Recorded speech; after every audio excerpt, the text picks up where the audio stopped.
ఒక తల్లి తన కొడుకు కనిపించట్లేదు అని కోర్టులను ఆశ్రయించారంటే ఆ తల్లి తన ప్రాథమిక హక్కులు క్లెయిమ్ తన ఫండమెంటల్ రైట్ అది. బిడ్డ చనిపోయారో లేదో తెలియదు, మనకి డిసపియరెన్స్ అంటే కనిపించట్లేదు, ఆవిడ ప్రాథమిక హక్కు అది. దీనిని ఇందులో ఎక్కడా కూడా కులం లేదు. క్రిమినల్ని చట్టం ఎలా చూస్తుంటే రాజ్యాంగం కానీ it has got nothing to do with your caste or your religion or your region. Crime జరిగిందా, ఎవరికి చేశారు, ఇంతకు మించి దాంట్లో కులం అనే ప్రస్తావన ఎక్కడ ఉండదు. This is what fundamental constitutional law or criminal law చెప్పేది.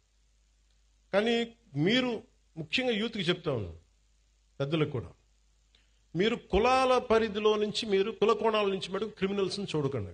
ఒక ముగ్గురు ఏడిపించారు ఇక్కడ అరవింద్ గారిని. ఏడిపిస్తే వాళ్ళు ఏ కులం కంటే కూడా they have done a crime of hitting him. You should be looked at that part only. పలానోళ్ళు చేశారు ఇట్లా పెట్టినా కానీ ఇది దాని తాలూకు శాంక్టిటీ, దాని తాలూకు ప్యూరిటీ పోద్ది. కాన్స్టిట్యూషన్ కానీ లా కానీ అలా చూడదు వాటిని.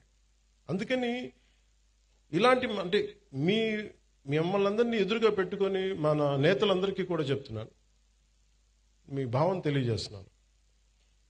ఎవరైనా సరే కాస్ట్ క్రిమినల్కి కులం ఉండదు సార్. తప్పు చేసేవాడికి, మానభంగం చేసేవాడికి వాడి కులం ఎందుకు ఉంటుంది?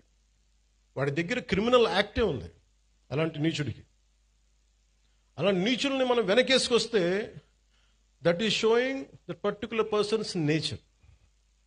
క్రిమినల్ గ్యాంగ్స్ తోటి ప్రభుత్వాల్ని నడుపుదాం, భయభ్రాంతుల్ని చేసి అధికారుల్ని గుప్పిట్లో పెట్టుకుందాం, లేదంటే మా దగ్గర క్రిమినల్ గ్యాంగ్స్ ఉన్నాయి భవిష్యత్తులో మిమ్మల్ని ఆడుకుంటాం, భయభ్రాంతులను చేస్తే ఇలాంటి ఎందుకు వీళ్ళు తలపైకెక్కి ఆడతారంటే బలం